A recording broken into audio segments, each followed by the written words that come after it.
बिस्मिल्लाहिर्रहमानिर्रहीम। आज हम पढ़ेंगे एसी सर्किट्स।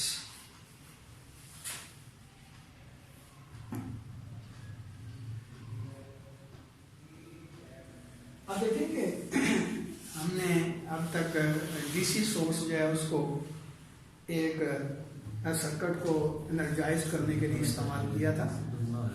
तो उसमें करंट को कंट्रोल किया जाता है रेजिस्टर से।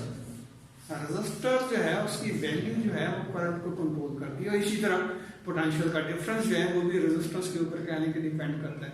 यानी कि रेजिस्टेंस से हम करंट को कंट्रोल करते हैं, जिसकी वजह से पोटेंशियल डिफरेंस बढ़ जाता है या कम हो जाता है। डेफिनेटली रेजिस्टेंस ज्यादा होगी, पोटेंशियल डिफरेंस ज्यादा होता जाएगा, करंट को कांस्टेंट रखें तो, और इसी तरह उसका रेसिप्रोकल होगा। लेकिन एसी सर्किट्स जो होते हैं उसमें करंट को या वोल्टेज को कंट्रोल करने के लिए रेजिस्टेंस, सिर्फ रेजिस्टेंस ही काम नहीं देती, बल्कि उसके साथ साथ दो और कंपोनेंट जो हैं वो भी हम शामिल करते हैं, और वो भी एसी सर्किट्स के लिए करंट को कंट्रोल करने के लिए इस्तेमाल किए जाते हैं। तो बेसिकली एसी सर्किट्स में तीन कंपोनेंट्स जो हैं इन्वॉल्व होते हैं। नंबर एक रेजिस्टर हुआ, नंबर दो इंडक्टर कैपेसिटर हुआ, कैपेसिटर,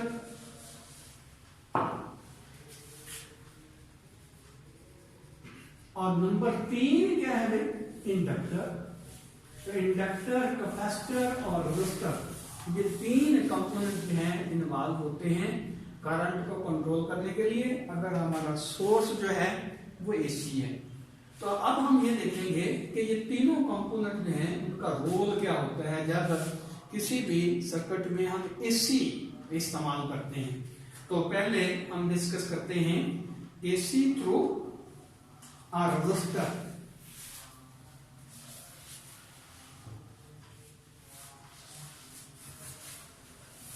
एक रेजिस्टर को जब एनर्जाइज किया जाता है एसी सोर्स से, तो उसका रिएक्शन क्या होता है।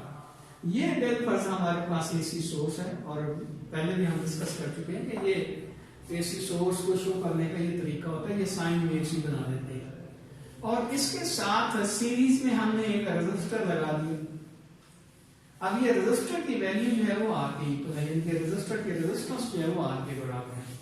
और जाहिर है ये जो V है, वोल्टेज V, ये कांस्टेंट नहीं है, इसकी वैल्यू जो है टाइम टू टाइम वेरी करती है। तो हम कह सकते हैं कि V is equal to V naught sine of theta कह सकते हैं, ओमेगा t कह सकते हैं, 2 पाई f t कह सकते हैं।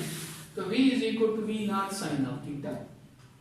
तो थीटा हम तफसील से डिस्कस कर चुके हैं कि ये फेज है। बेसिकली ये है इंस्टेंटेनियस वैल्यू। किसी भी टाइम के ऊपर जो वोल्टेज की वैल्यू होगी जो हम ये ले रहे हैं इस एसी सोर्स से, उसकी किसी भी टाइम के ऊपर वैल्यू जो होगी वो V के बराबर होगी, इसलिए इसको हम कहते हैं इंस्टेंटेनियस वैल्यू।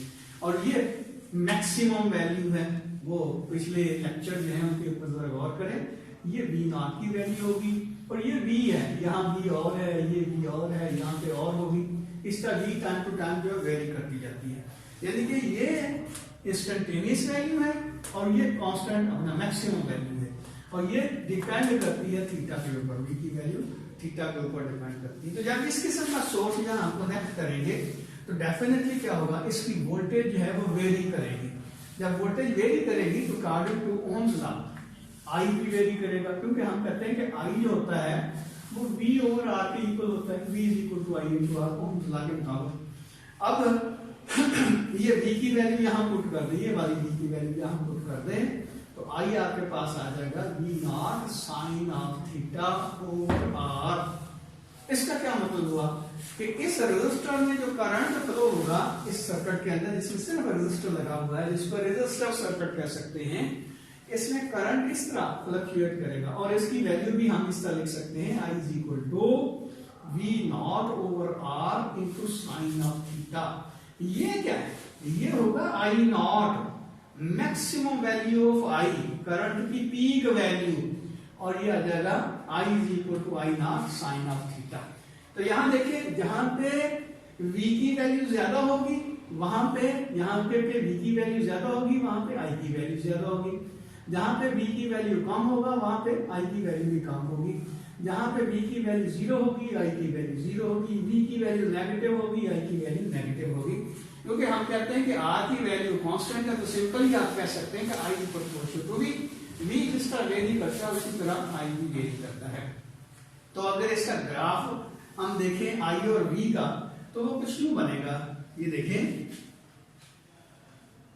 अगर हम ये v को शो कर रहे हैं, यानी कि ये ग्राफ जो है, ये वेव जो है, ये वोल्टेज को शो कर रही है। और करंट के लिए हम कहते हैं कि इस तरह देखें, जहां पे v 0 होगा वहां पे i भी 0 होगा। v बढ़ता जाता है तो i भी बढ़ता जाता है। v पीक पे जाएगा तो i भी पीक पे जाएगा, और v 0 हो जाएगा i भी 0 हो जाएगा, v नेगेटिव होगा i भी नेगेटिव होगा। ये इसका क्या मतलब हुआ कि v और i एक दूसरे की इन फेज होंगे, इनका फेज का डिफरेंस जो है वो 0 के बराबर होगा। ये i है और ये आपके पास है v, ये v का ग्राफ है, ये i का ग्राफ है। तो ये टाइम इधर चेंज हो रहा है।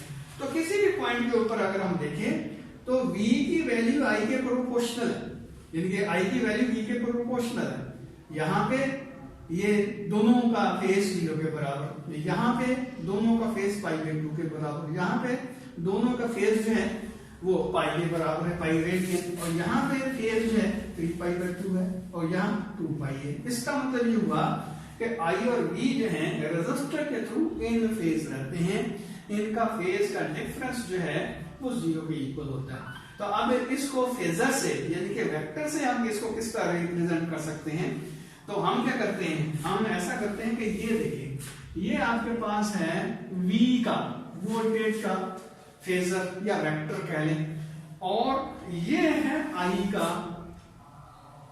फेजर, ये I है। तो I और V एक दूसरे के पैरेलल होंगे। क्यों? दोनों का जो डायरेक्शन है वो एक ही रहती है, दोनों का फेज का डिफरेंस जो है वो 0 के बराबर रहता है, दोनों के दरमियान थीटा जो है 0 के इक्वल है। इसलिए हम कहते हैं कि जो डायरेक्शन किसी भी पॉइंट के ऊपर फेज वेक्टर जो है, फेजर जो है वोल्टेज का, उसकी होगी वही करंट की डायरेक्शन होगी। तो इसको इस तरह आप शो कर सकते हैं कि V और I एक दूसरे को पैरेलल ड्रा करके, और डेफिनेटली ये इनकी वैल्यू जो है, इसके लिए हम और स्केल लेंगे, इसके लिए और स्केल लेंगे। याद रखें, बाद दफा ये बच्चे जो है कह देते हैं कि शायद V जो है I से, यहाँ जिस तरह मैंने शो किया है कि V छोटा है I बड़ा है। ये छोटा और बड़ा जो है बेसिकली कंपैरिजन दो सेम क्वांटिटीज के दरमियान होता है, डिफरेंट क्वांटिटीज के दरमियान कंपैरिजन नहीं होता। चाहे मैंने इसका एरो लंबा भी बना दिया है, तो क्योंकि इसका इसके साथ कंपेयर हो ही नहीं सकता, ये और क्वांटिटी है, ये और क्वांटिटी है। तो इसलिए याद रखें, ये एरो मैंने लंबा बनाया जो, इसका मतलब ये नहीं कि ये वोल्टेज से बड़ा है, क्योंकि वोल्टेज से करंट का कंपैरिजन ही नहीं हो सकता। अब एक वो मुझे छोटी सी बात याद आ गई कि एक हाथी का बच्चा है और एक चूहे का बच्चा, तो दोनों जो हैं वो आपस में गपशप लगा रहे हैं। चूहे का बच्चा पूछता है कि आपकी उम्र कितनी है, वो कहता है मेरी उम्र 6 माह है। तो वो हाथी का बच्चा पूछता है चूहे के बच्चे से कि आपकी उम्र कितनी है। अब वो उसको शर्मिंदगी हो रही है, वो कहता है कि उम्र तो मेरी भी 6 माह ही है, लेकिन जरा बीमार शुमार रहता हूँ। तो बेटे ये इनका कंपेयर ही नहीं हो सकता, ये वोल्टेज है, ये करंट है। हाथी का बच्चा और चूहे के बच्चे का कोई कंपैरिजन नहीं है, मुकाबला होगा हाथी का बच्चा हाथी के बच्चे के साथ। तो कहना ये चाहता था, मैंने ये थोड़ी सी तफसील बताई है कि बच्चों के देखने ये एरोस जो है उसकी लेंथ से ये कह देते हैं कि I की वैल्यू ज्यादा है, V की वैल्यू कम है, इनका कंपैरिजन नहीं हो सकता। ये और स्केल के तहत हमने ड्रॉ किया है, ये और स्केल के तहत ड्रॉ किया है, ये और फिजिकल क्वांटिटी है, ये और फिजिकल क्वांटिटी है। तो इसलिए एरो लंबा हो या छोटा, उससे हम इसका कंपैरिजन नहीं कर सकते। तो बहरहाल कहना ये चाहता था कि ये वोल्टेज का और करंट का फेज आप इस तरह बना सकते हैं। अब अगली बात जो है कि अगर हम एसी सोर्स जो है वो कनेक्ट करते हैं रेजिस्टर के साथ, तो उसमें पावर जो कंजम्पशन होती है उसको किस तरह फाइंड आउट किया जा सकता है। तो इसके लिए हम पहले इंस्टेंटेनियस पावर की वैल्यू निकालते हैं। वो क्या होती है, P जो होता है वो आई और वी के प्रोडक्ट के बराबर होगा। लेकिन याद होगा आपको कि हमने ये डीसी के लिए पढ़ा था कि वी जो है, क्योंकि यहाँ भी ये याद रखें, यहाँ ओम्स लॉ में एप्लीकेबल है, तो यहाँ भी हम ये लिख सकते हैं P is equal to V I square R, और लिख सकते हैं P is equal to V square over R. ये तीनों फार्मूले जो है यहाँ अप्लाई किए जा सकते हैं। और ये याद रखें, ये आगे इनकी इंस्टेंटेनियस वैल्यूज है, तो P की भी इंस्टेंटेनियस वैल्यू होगी। मैक्सिमम वैल्यू किसके बराबर होगी?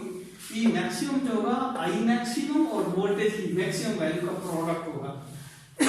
सॉरी, इसका मतलब ये हुआ कि आप किसी भी इंस्टेंट के ऊपर पावर की वैल्यू निकालेंगे तो P जो है आई और V के प्रोडक्ट के बराबर ही होगा।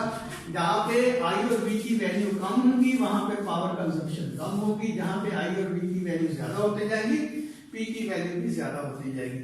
अच्छा, एक और बात भी ये ध्यान में रखें कि ये इक्वेशन उस वक्त एप्लीकेबल होती है जब V और I एक दूसरे को पैरेलल होते हैं।